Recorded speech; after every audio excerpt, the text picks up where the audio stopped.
வணக்கம். இவங்களுக்கெல்லாம் கொஞ்சம் டைம் கூட குடுக்கக்கூடாதுங்க. ஏன்னா, கொஞ்சம் வெளில போயிட்டு வந்து பார்த்தா, ஏகப்பட்ட ரீல வந்து ஓட்டி வச்சிருக்காங்க. அந்த ரீல ஓட்டுறதெல்லாம் பார்த்துட்டு சும்மா இருக்க முடியுமா? ஸோ, அந்த ரீலெல்லாம் அறுத்து எறிஞ்சிட்டு போகலாம் அப்படிங்கிறதுக்காக தான் இந்த வீடியோ. பார்த்தீங்கன்னா, சோஷியல் மீடியால ஒரு டாக்கு. என்ன டாக்கு அப்படின்னா, அஃபிஷியல் வோட்டிங்கில சௌந்தர்யா நம்பர் 1 பொசிஷன்ல இருக்காங்க.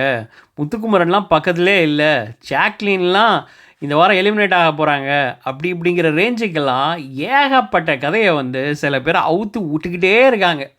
இந்த அவுத்து விட்றவங்களாம் யார் அப்படின்னு பார்த்தீங்கன்னா, ஏற்கனவே சௌந்தர்யா சப்போர்ட் பண்ண போகிறேன்னு சொல்லிட்டு முதல் நாள்லேருந்து ஆரம்பித்து லாஸ்ட்டில் மொக்கையான ஆட்கள். அதுக்கப்புறம் இப்போ இந்த 2 வாரத்தில் ஏதாச்சும் பண்ணிட முடியாதா, காசு வந்து எக்ஸ்ட்ரா இன்னும் கொஞ்சம் அள்ளி தெளிச்சு விட்ருக்காங்க அப்படிங்கிற மாதிரிலாம் தகவல் வருது. அந்த தெளிச்சு விட்ட காசுக்கு ஏதாச்சும் பண்ணலாமே, இன்னும் கொஞ்சம் ஏற்றி பேசலாமே அப்படிங்கிற மாதிரி அது ஒரு பக்கம் போயிட்டுருக்கு.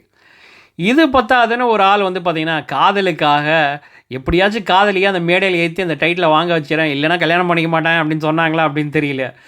அவர் வந்து பார்த்திங்கன்னா, ஏற்கனவே அந்த அம்மா 17 லட்சத்தை தொலைச்சிருக்காங்க.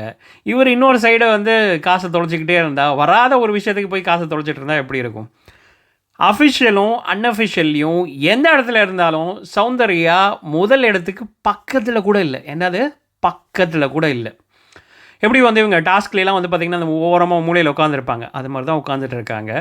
அவ்வளோ காசு கொடுத்து அவ்வளோ பேர் மண்டையை கழுவி சோஷியல் மீடியாவில் ஹிந்திக்கார ஆட்கள்லாம் வந்து பார்த்திங்கன்னா அவங்க அப்பா ஹிந்திக்கார ஆட்களெல்லாம் விட்டு போட விட்டாலும் என்ன வேலைக்காகும்?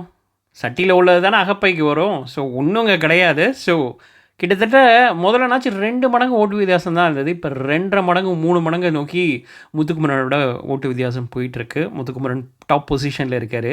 இந்த வெளியில் உட்காந்து உருட்டிகிட்டு இருக்கவங்க அதெல்லாம் நம்பாமல், உங்களுக்கு எந்த கண்டஸ்டன்ட் பிடிச்சிருக்கோ, ஜாக்லின் ஆகட்டும், இல்லைனா சௌந்தர்யா ஆகட்டும், இல்லை வேறு எந்த கண்டஸ்டன்ட் ஆகட்டும், உங்களுக்கு பிடிச்ச கண்டஸ்டண்ட்டுக்கு ஓட்டு போடுங்க. அப்போ தான் ஜெயிக்க முடியும். இந்த உருட்டலுக்கெல்லாம் வந்து என்ன சொல்கிறது, காதலே எடுத்துக்காதீங்க. இதே மாதிரி இன்னொரு சூப்பரான வீடியோட உங்களை மீண்டும் சந்திக்கிறேன். நன்றி.